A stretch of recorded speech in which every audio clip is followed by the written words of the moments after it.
All right, welcome back. This is part two of our first recorded lecture. And again, I'm Professor Randy Schuster. This is Design 320 and 330.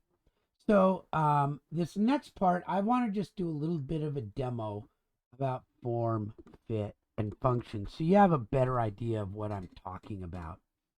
And I'm going to use a real simple design, a park bench, a picnic bench. So you can't get much more simple than this, which is a great way to sort of give you the idea of what we're talking about. If I did one that was really complex, you'd be lost in the design complexities rather than being able to understand what we're talking about. So if you think of a picnic bench, most of us have one in our mind, what a picnic bench or a park uh, a picnic bench in a park looks like. And we could always go research them on the web or go take pictures of them and measure some. But we know that it's sort of like if I look down on the top, there'd be three little rectangular boxes, and they would probably be wood, but maybe they would be metal or even plastic. But that's what it kind of would look like. And of course, we have to get the form a little bit better. So we'd want to see it sort of in 3D. And here you can see, though, I have the parts, but they're not arranged properly.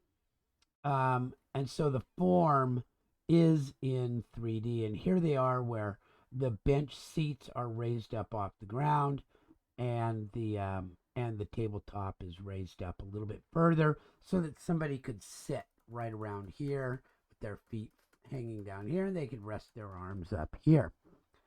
And so that's kind of cool. That's the form.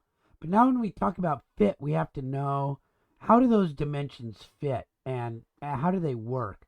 So for the fit, here's what the specifications were.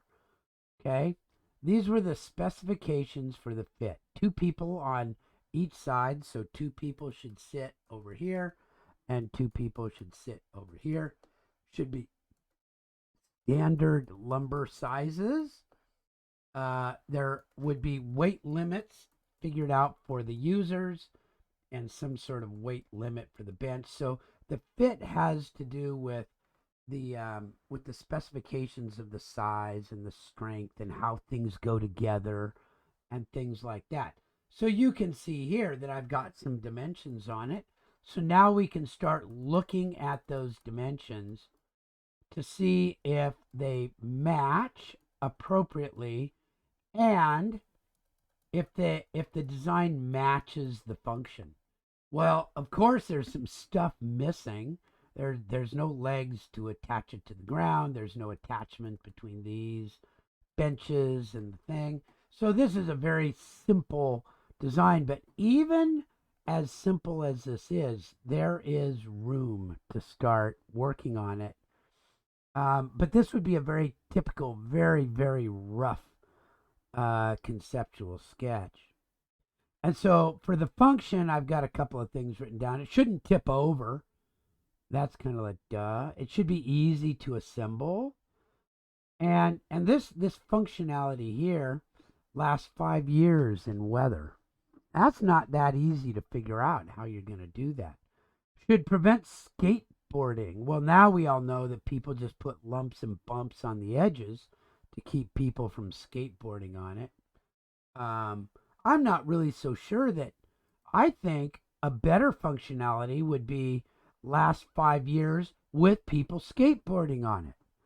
I think that would be a much better specification myself. Um, if you try to prevent people from doing what's very normal to them, it often runs into some difficulties.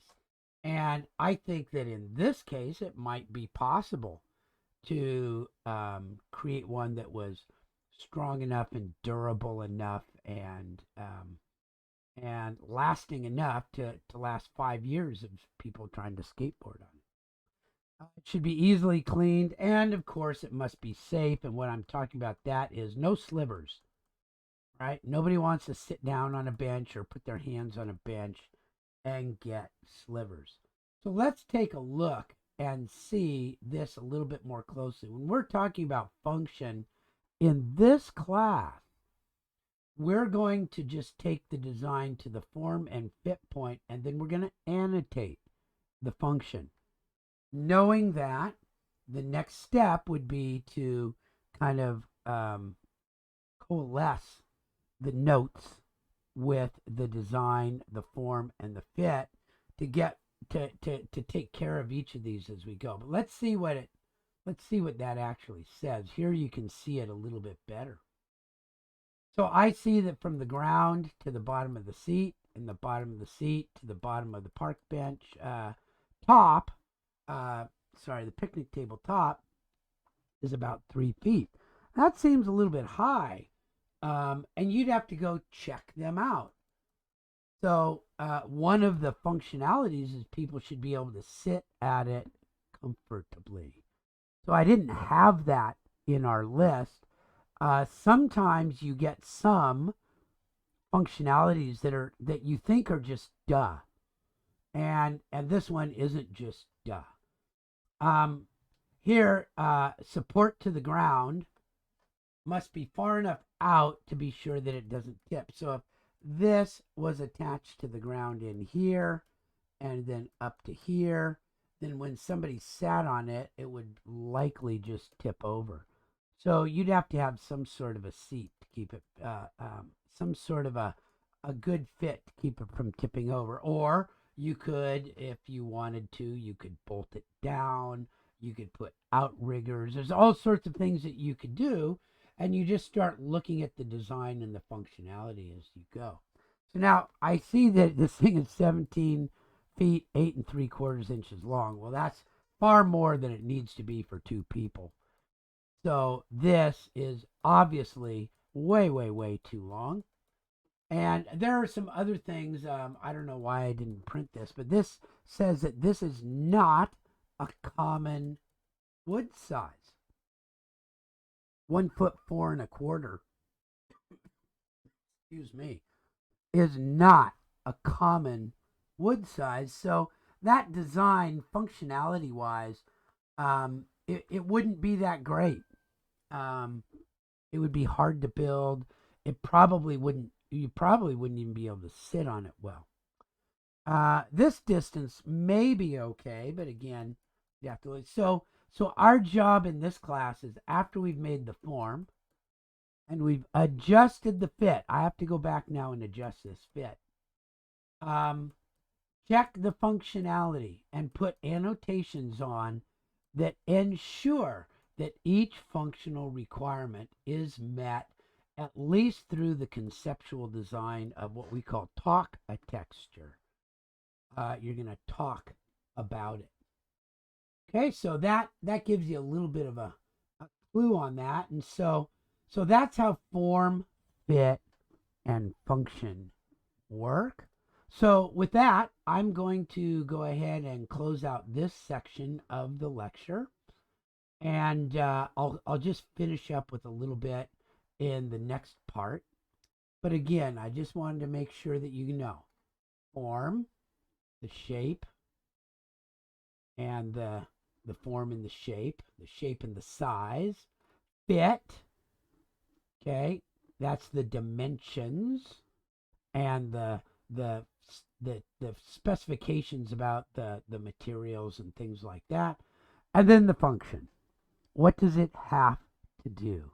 And so we're going to think a lot about that in this class. So there you go. That's our 320 and 330 week 1 pre-recorded lecture. 330 goes right along these lines too, by the way, even though this seems like design 320. 330 is all about further design aspects of these. You're going to work further along. So there we go. Hopefully you enjoyed this and got a little bit out of it, and I'll see you in the next one.